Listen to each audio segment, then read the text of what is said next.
All right, I seen your program this morning on Light TV, and from our Abuja end, we shall be looking at the palliative as the 800 million naira of IMF, 800 million naira, sorry, 800 million dollars IMF grants to Nigeria as part of palliative for the removal of fuel subsidy.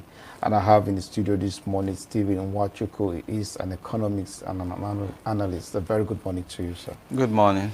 Thanks for having me. Thank you. Welcome this morning. You know, as a country, once it comes to the issue of fuel, the reaction you get is similar everywhere. I don't know whether you have a different perspective about it. Not at all, not at all. I share in your sentiments and thoughts also, in the sense that there are essential products. Petroleum product, fuel in particular, is one of those essential products that once it has a very ripple effect. Once you touch it, either in the positive or in negative, however you touch it, it gives you the needed reaction. So when you increase the price of petrol in particular, it reflects in the output and the cost of living. So that's what actually is expected to happen, and I'm very sure the managers of our economy, that is the government, is very much aware of that. I know from the very day we had this issue of subsidy removal and all that, when the administration of Bola Ahmed Tinubu took over power, the question that comes to the minds of many is that, is it too soon, or the president would have waited for some time before making it known, even though he established the fact that subsidy was not removed by him. It was done by the previous administration because it wasn't captured in the 2023 budget. It was captured, but partly captured. Partly captured because it's end by June. Exactly. Like, yes, I think at this point, the government and government officials, one, would share the gains and blames of the outcome of this decision. Whether it was too hasty, yes, some schools of thought will say, yes, it was quite hasty. You should have come in, relax, and understudy what actually subsidy is all about. Yes, it's part of your campaign promises that you're going to do this, you're going to do that. Have you been able to sat down as a government official and look at the integrity, the data, statistics, and figures around the very much talked about subsidy? What is the size of the consumption of Nigeria? Like I do always say, the claims by the NNPC that we consume close to 69 million liters of petroleum product is not real.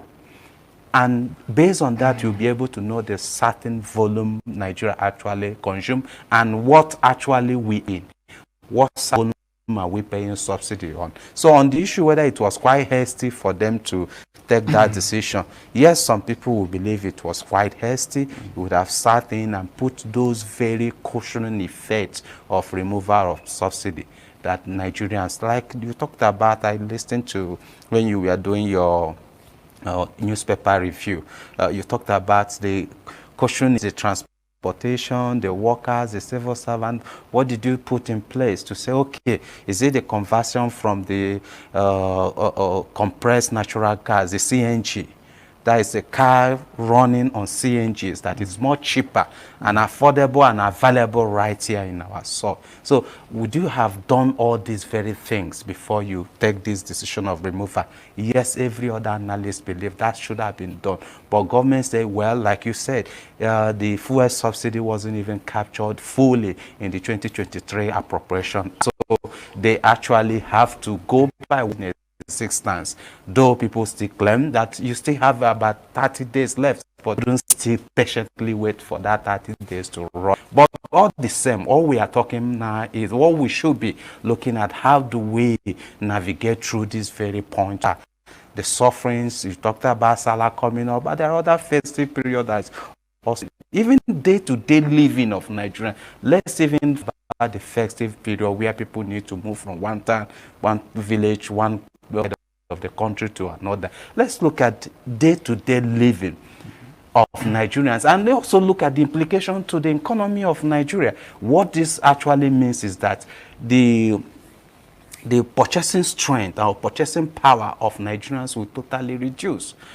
You earn 100,000 or you earn 50,000 or you earn 20,000, and prices of these commodities, basic commodities, have all gone up, and you can't be able to buy the same items that you used to use 50 or 100,000, depending on what is your size of your income in form of salary or your earnings. I know the NLC was pushing for wages increments for civil servants, which is part of the negotiation that is ongoing with the I think that's the mistake we always have, using the template of NLC. NLC is a proportion, a little less than 10% or even less than 5% is employed by government. We are talking about the generality of Nigeria, the entire population. So, but yes, we are using the benchmark of minimum. If we are using the benchmark of minimum wage, definitely, like you said, it doesn't cut across all individuals. For instance, we have those in the private sector. Once there is an increment in the government side, it does not affect them, and these same people go to the same market, yes, and buy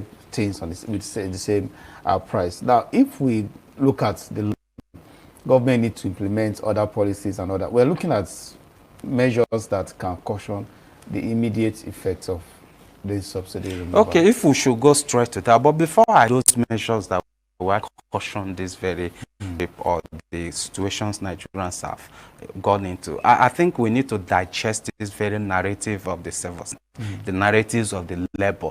Labor is not, shouldn't be the focus target, but yes, they are an organized, organized labor union, whereby they use their unionism to aggregate the opinions of Nigeria. I agree. But the greater percentage of Nigerians who are actually passing through this very hardship is in geometric form, in numbers, than we have in the civil service. If you put the entire staffs, both the subnational government, that is the states, local government, and national, is less than 5 or 6% employment we have in Nigeria. So I know, yes, like I said, they are an organized, the word organized labor. They galvanize the opinions of workers. Yes, I agree. Like also use the template of their minimum wage to also apply to other private sectors that employs 1 or 2 persons. I agree. But we're looking at the barber man there who has a shop. A barber man who has a shop. He doesn't, maybe he just walk from his house to his barbering shop, and there is low supply of electricity. By the time a customer comes, he needs to go to the filling station and buy fuel at 500. Perhaps it's 100 naira, or perhaps it's charging 5. It means that whatever fare, whatever fee he's charging has doubled. So you see how he did not enter transportation like a civil servant will enter. So it touches everybody. The woman selling in the same affected them. Now back to the issue of how do we caution this very effect. You talked about, improving, because most of this input cost has to do with haul, transportation of the commodities, food items, to where they are needed, from somewhere in Borno, or to Port Harcourt, or from somewhere in Kaduna, or from somewhere in Zaria, to down to the areas where these items. To hold a trailer now is close to the haulage fee for a 16 trailer to 16 tire. So you see how the cost now. There are a lot that government needed to have done. When I said earlier that most of these very policies are like you are doubling the effect of what you have done. You remove fuel subsidy. I learned yesterday or day before yesterday, they are ready also to increase electricity costs. You should have addressed the cost. You should have, if not addressed the electricity cost, address the supply end of the electricity, because 80 to 70% of those who needed this power are using their generator, using their small to power their businesses. So you needed to supply electricity to Nigerians so that they will not be running to that filling station, so that the cost of production or cost of living will not be high. When you address that, the man that has a barber shop don't need to go to buy fuel. He uses the electricity, so the price is still relatively okay. But when you don't supply electricity to him, he goes to the filling station, buys at 540 or 530 or 510, depending the location. Now, whatever be his charges, they are upon. So cost of living to an average Nigerian who we render that service to, or to that woman that has a saloon, or to that welder, it applies to anybody who uses these smaller generators to power their business. So we are talking about the business end of it. Yes, I understand the labor aspect of it, which, like I said, they are organized labor. These are what government ought to have done. Now you are talking about increment in a tariff, electricity. So that's why I say these are more double barrel effects or policies that are too harsh to the economy.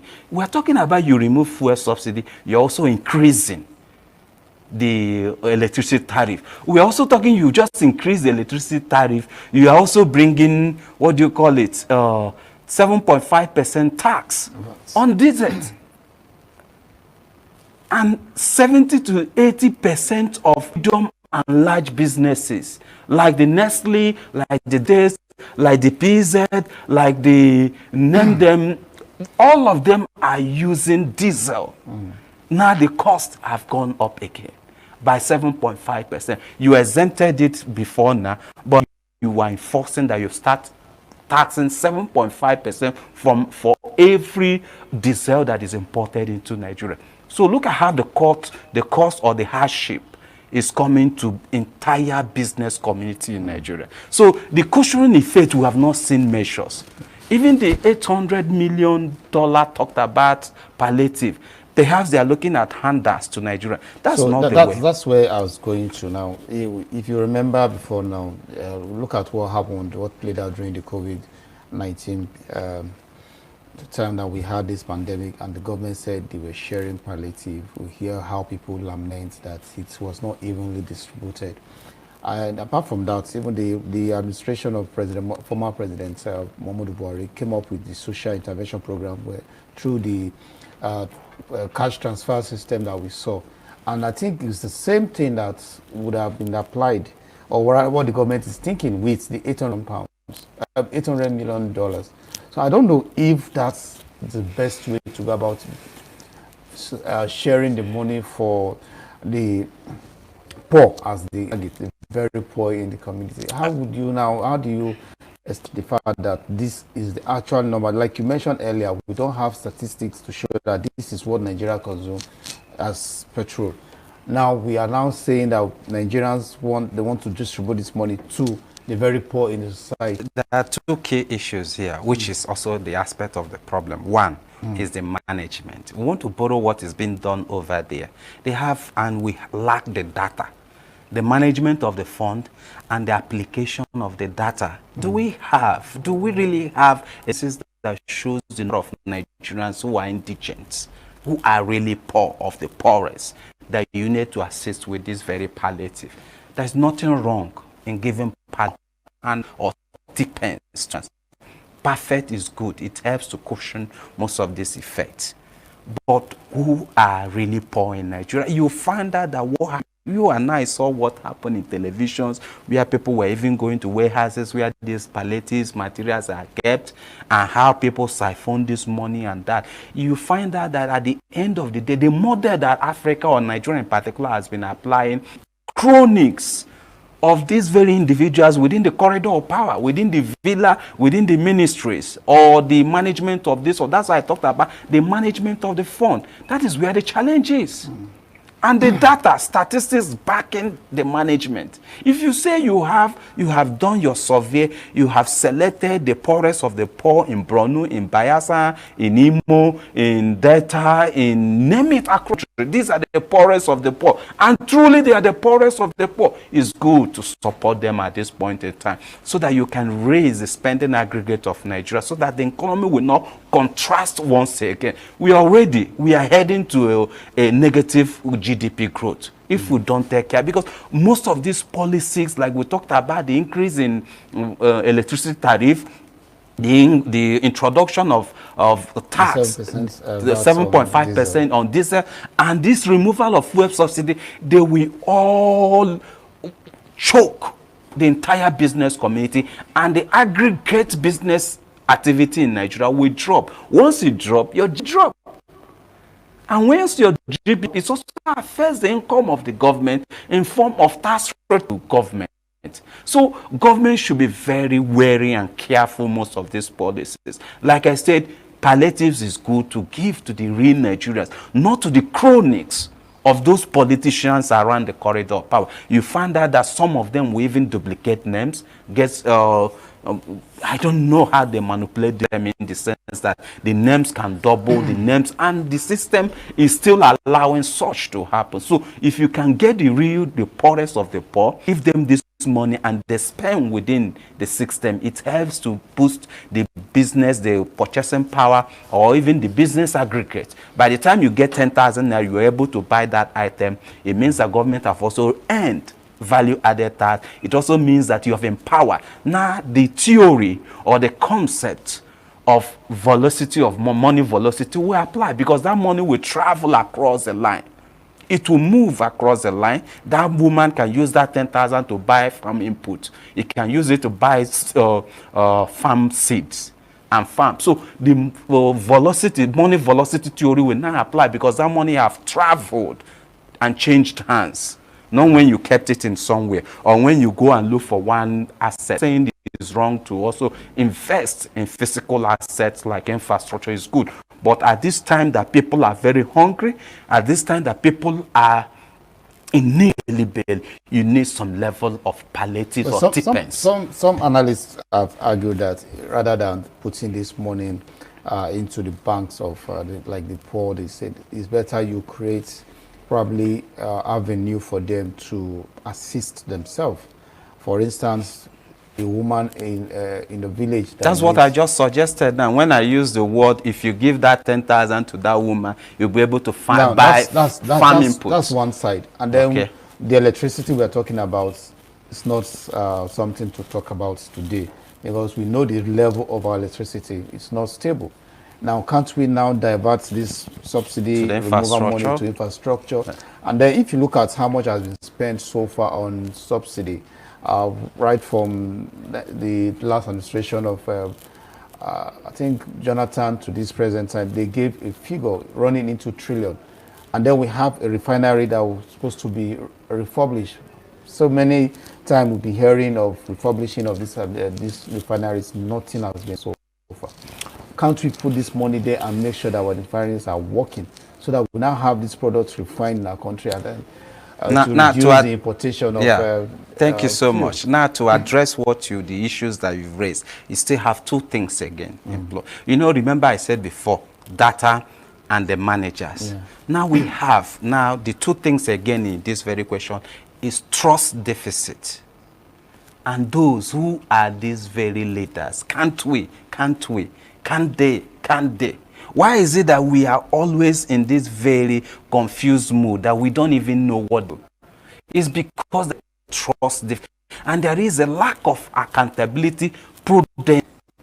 Now we are talking about lack of. I like the posture of this government looking for funds from everywhere, because all we need is the fund. Yes, it's going to save close to 7 or 6 trillion naira from the removal of subsidy. The valuation of naira is getting close to 4 trillion naira. Yes, because naira is devalued. Leave the technicalities of floating. Floating, you are still in support. You are still determining where the naira is being sold. So you have earned more from that 465 to around 700 or 680 or whatever the floating rates, prevailing floating rate. So you have earned more. It means value has dropped. That's why 2-3 days ago, Dangote dropped in value, because the value of naira we have lost. Now, like I said, the two issue is the trust deficit. Who are these leaders?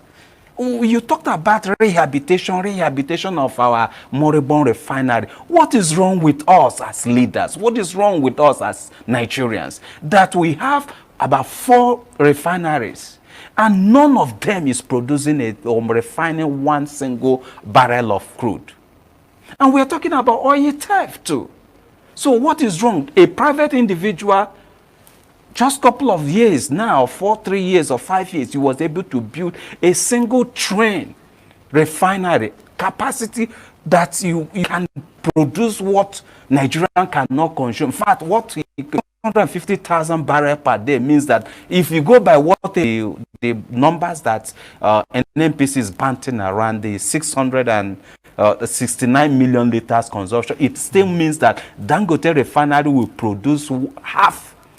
What they will produce is what we are consuming. So you still have a lot to export. So what is wrong with this? That's why I talked about deficits, trust deficit, the kind of leaders we have. Look at the trillions you talked about. $800 million.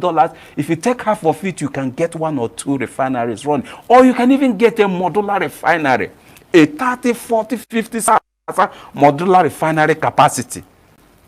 Why are we talking about the equalization fund? Can't you build a smaller refinery, a modular refinery in Bronu, build in Kaduna, or build in Kogi, or build in Taraba?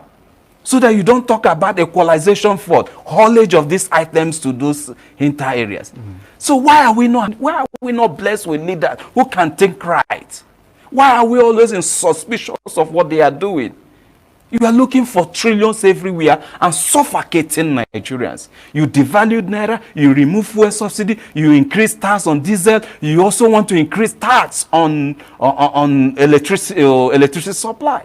So these are all biting on Nigerians.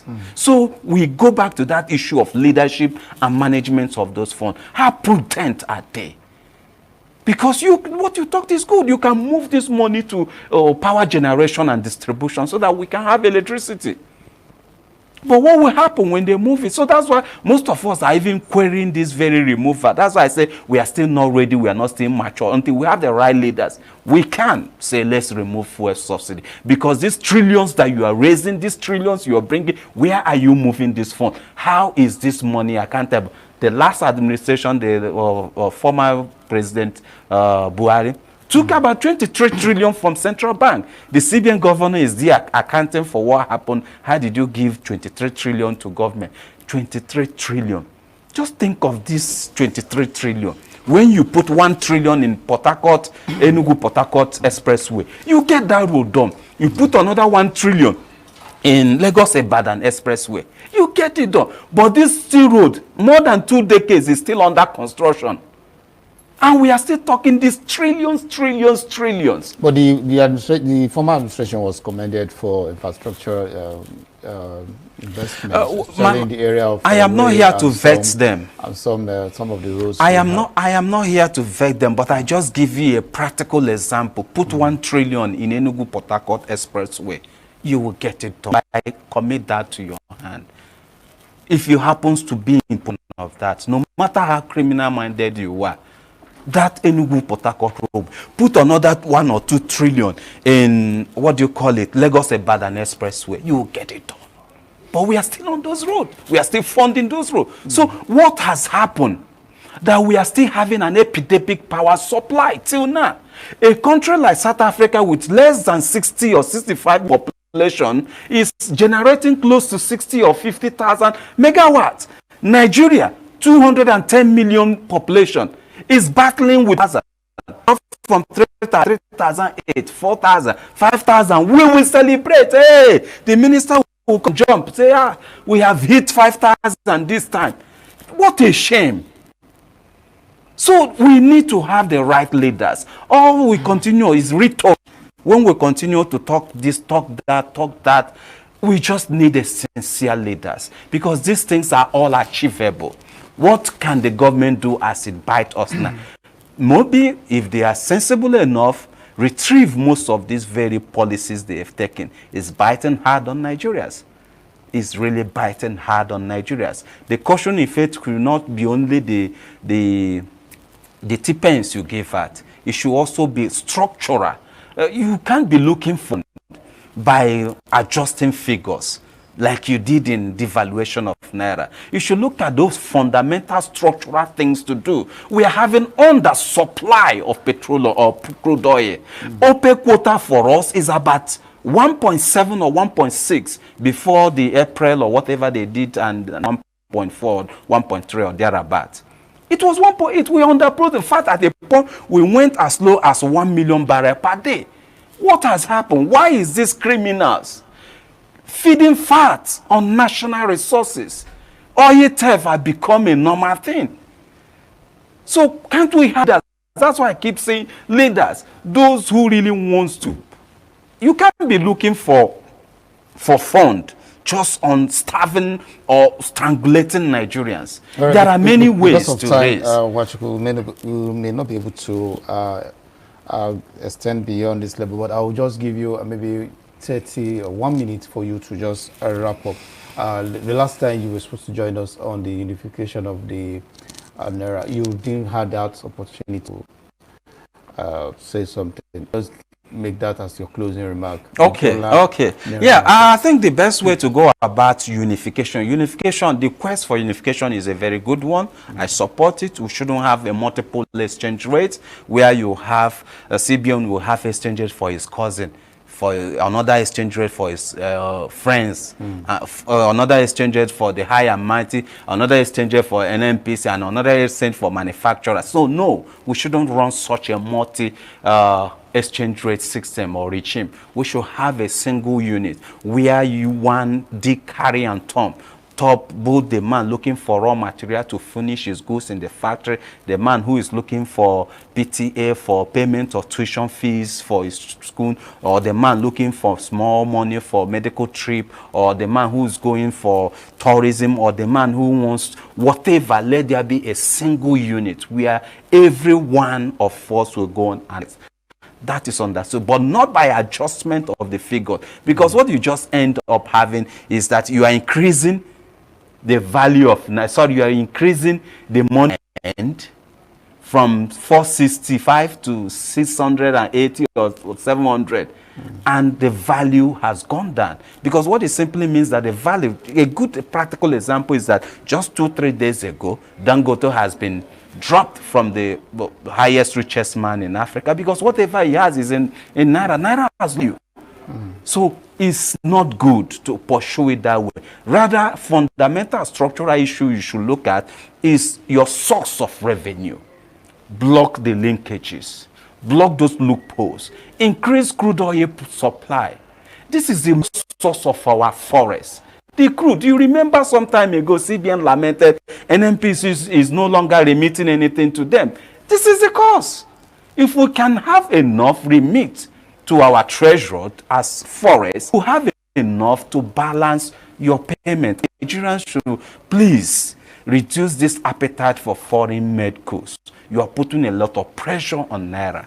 CBN is doing a lot to defend. So government should go about this not by just moving the figures. You should fundamental things about increase in your crude oil product. You have more flow of forest into our reserves, and also look at all the non-oil sectors that you can export and earn more money. Encourage our brothers or sisters for diaspora remittance. This is the only way to show up your balance of payment can be well managed. I must thank you so much, Steve Wachku, for your insight. The topics we looked at this morning. Thank you so much again for coming on the program. Thanks for having me. All right, this will take a break from our end here of the first session on this morning on ITV.